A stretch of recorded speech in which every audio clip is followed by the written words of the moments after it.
Morning students.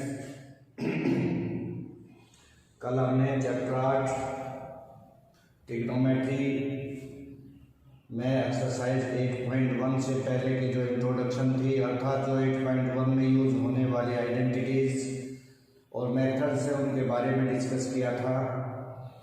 आज हम उनसे रिलेटेड कुछ क्वेश्चंस करेंगे ताकि हम उनको अच्छे से समझ पाएँ। तो अब हम एक्सरसाइज 8.1 से रिलेटेड जो क्वेश्चन है उनको करेंगे। सबसे पहले क्या है कि राइट एंगल ट्राइंगल दे रखी है। एक ट्राइंगल है ABC, right angle at B. एक ट्राइंगल दे रखी है ABC, right angle at B. ये बी पर राइट एंगल ट्राइंगल दे रखी है और इसमें AB दे रखा है 24 सेंटीमीटर और BC दे रखा है 7 सेंटीमीटर। हमने साइन A cos A और साइन C cos C निकालना है।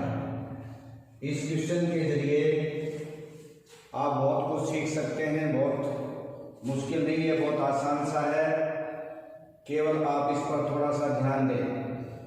सबसे पहली बात तो क्या है कि हमें तीनों साइड की ज़रूरत है। तीनों अभी हमारे पास दो है, 24 यूनिट्स है, ये 7 यूनिट्स है। अब ये भी निकालेंगे। आपको छोटी क्लासेस में पाइथागोरस थ्योरम के बारे में समझाया गया था, बताया गया था कि कोई भी राइट एंगल ट्राइंगल है उस पर पाइथागोरस थ्योरम लगा करके हम तीसरी साइड को निकाल सकते हैं जब कोई भी दो साइड आपकी दे रखी हो। तो सबसे पहले हम क्या करेंगे, AC को निकाल लेंगे।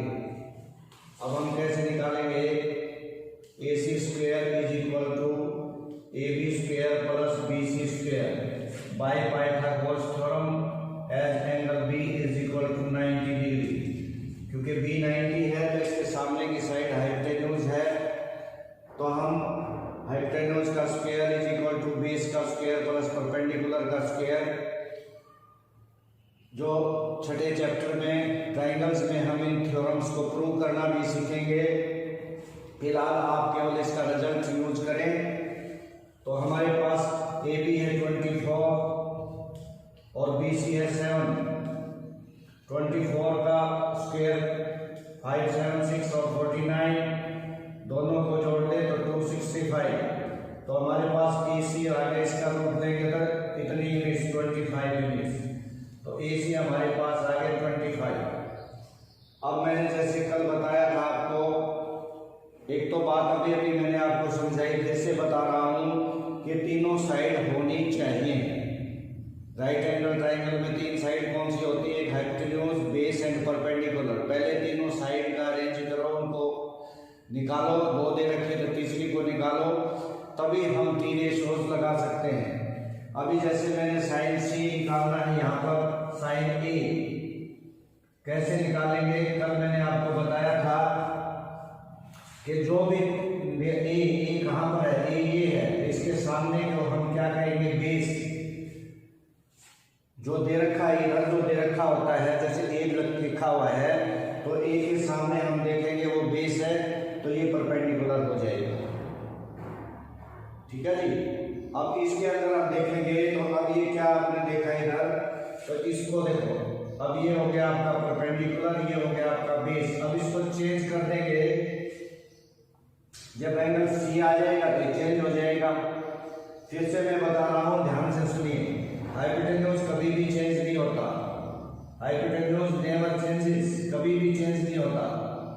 ये हमेशा 90 डिग्री के सामने ही रहता है। दूसरा जो यहाँ पर दिया होता है, थीटा बीटा या जो भी दिया होता है, जैसे A दिया है तो उसके जस्ट सामने हम देखेंगे तो वो क्या रहेगा, आपका परपेंडिकुलर रहेगा और दूसरा उसके साथ में बेस रहेगा। जैसे C है तो C के सामने ये आ जाएगा तो ये परपेंडिकुलर रहेगा और ये बेस रहेगा। कल मैंने आपको बताया था कि पंडित बद्री प्रसाद हर बोले सोना चांदी तोले, तो P/H साइन। तो परपेंडिकुलर अगर हम E को ले तो परपेंडिकुलर कौन हो गया जी, BC। और हाइपोटेन्यूज बदलता नहीं AC, तो BC कितना हो गया, 7/25। 7/25। अब इसी तरह कोसेक cos एक देखो cos ये a का मतलब वही हो गया बेस अपॉन हाइपोटेन्यूज, तो a के सामने ये परपेंडिकुलर, तो बेस कौन सा हो गया ab, और हाइपोटेन्यूज चेंज नहीं होता ac, तो ab कितना है 24/25। अब एक चीज तो ये आपने सीखी a के साथ, अब दूसरी चीज हम यहाँ पर ये क्या बोल रहा है c के साथ। अब c में अगर c ये है तो अब इसको भूल जाओ थोड़ी देर के लिए। अब c ये है, इसके सामने की साइड क्या होगी परपेंडिकुलर, इसके सामने की साइड परपेंडिकुलर, तो ये क्या बच गया आपका बेस। अब बेस ये बन जाएगा, परपेंडिकुलर ये बन जाएगा, इनको चेंज ये चेंज नहीं होता, 90-90 रहता है, चेंजेस इसमें होते हैं एक्यूट एंगल्स में। तो आपका क्या आएगा, अब वही आएगा साइन सी, तो परपेंडिकुलर अपॉन हाइपोटेन्यूज, जो मैंने कहा था उसको याद रखिए। परपेंडिकुलर तो इसमें परपेंडिकुलर कौन हो गया AB, और हाइपोटेन्यूज चेंज होता है नहीं AC। अब देखो इनके चेंज होने से इसका साइन cos A था तो इसका साइन C सेम हो गए, और cos C में वही चेंज हो जाएगा, cos C में बेस अपॉन, तो बेस कौन सा हो गया इसका BC, और हाइपोटेन्यूज नेवर चेंजेस AC, तो BC है 7 और AC है 25। देखो अब ये वैल्यूज को देख लो, इसको देख लो, एंगल चेंज होने से वैल्यू चेंज हो जाती है। इसलिए मैंने कल कहा था कि बेस और परपेंडिकुलर को आप बहुत ध्यान से समझने की कोशिश करेंगे। ये क्वेश्चन आपका खत्म हुआ, उम्मीद है आपको ये समझ आ गया होगा।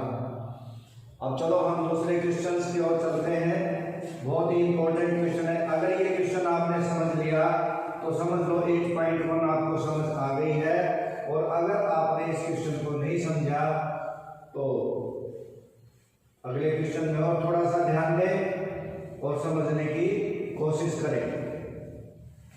सेकंड चैप्टर है if angle B is equal to angle Q,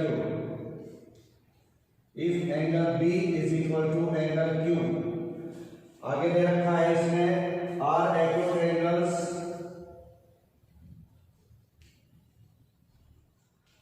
are acute angles such that sin B is equal to sin Q.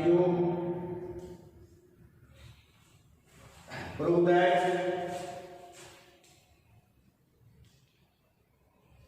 angle B is equal to angle Q. अब ये दो ट्राइंगल्स दे रखी हैं, एक ABC एक PQR, दो triangles हैं, एक ABC और एक ट्राइंगल है PQR। बहुत इंपॉर्टेंट क्वेश्चन, जिनमें एंगल B और एंगल Q दोनों के दोनों एक्यूट एंगल्स हैं, ये इक्वल नहीं है। Are acute angles, angle B and angle Q are acute angles, और इस प्रकार से है कि इनका साइन B और साइन Q इक्वल हो जाए। अब हमने इस पॉइंट को लेकर के चलना है। अब हम दो ट्राइंगल बनाएंगे, एक ट्राइंगल बनाएंगे ABC, दूसरी ट्राइंगल बनाएंगे PQR।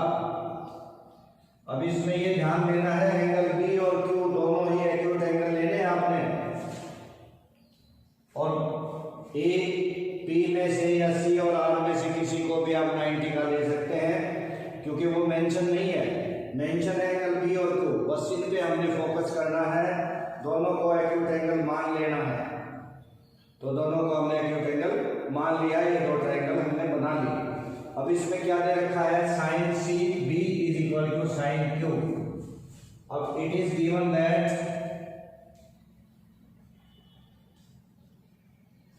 Sign B is equal to sine Q, तो साइन B क्या होगा, अभी मैंने बताया था B, ये B है, तो B के सामने क्या होगा परपेंडिकुलर, ये बेस बन गया हाइपोटेन्यूज, तो क्या हो जाएगा sine B perpendicular upon hypotenuse, तो AC अपॉन AB, और साइन Q अगर इसमें ले तो PR अपॉन PQ।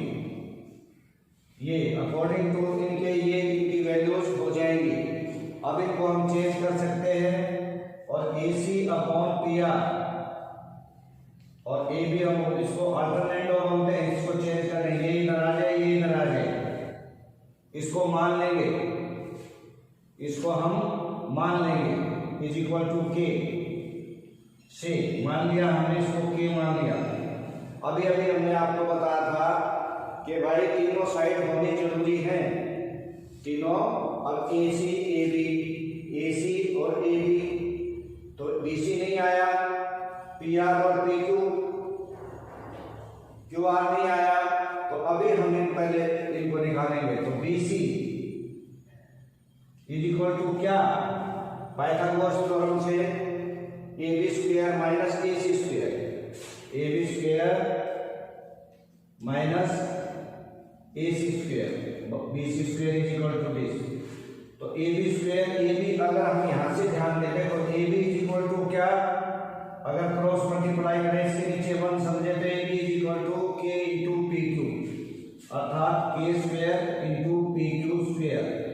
और AC को अगर मैं इसको भूल जाऊं, अब यहाँ देखो AC को K इंटू PR, तो K square into PR square. अब इसमें कॉमन क्या है, K स्क्वायर, तो PQ square minus PR square, ये वैल्यू आपके अंदर रह गई। अब इसके अंदर हम क्या लेंगे दूसरा, तो BC इज इक्वल टू, ये स्क्वायर था तो K बाहर आ जाएगा, अंदर क्या आ जाएगा, PQ square minus PR square.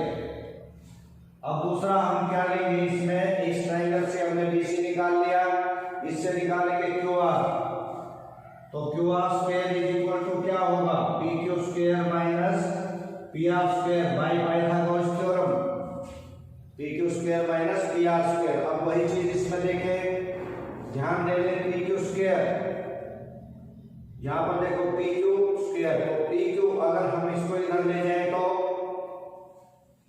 ठीक है जी, और QR अब हम इसको डिवाइड कर दें, अगर हम करें QR इज इक्वल टू, तो क्या होगा आपका PQ square minus PR square.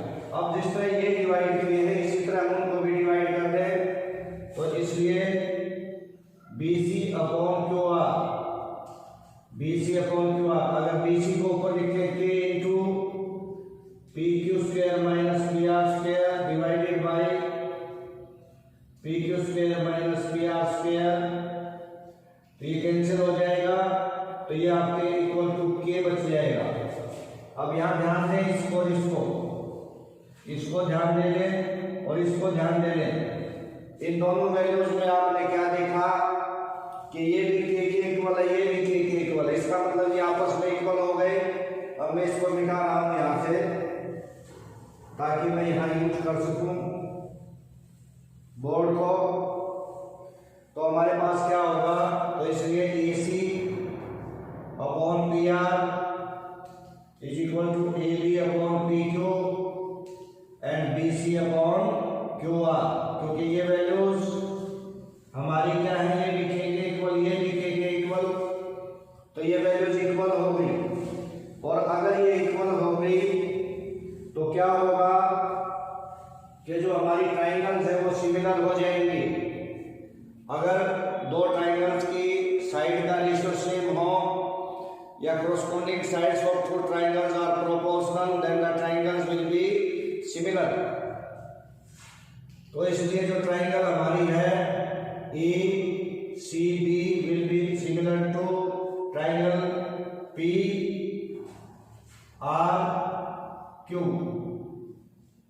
PRQ।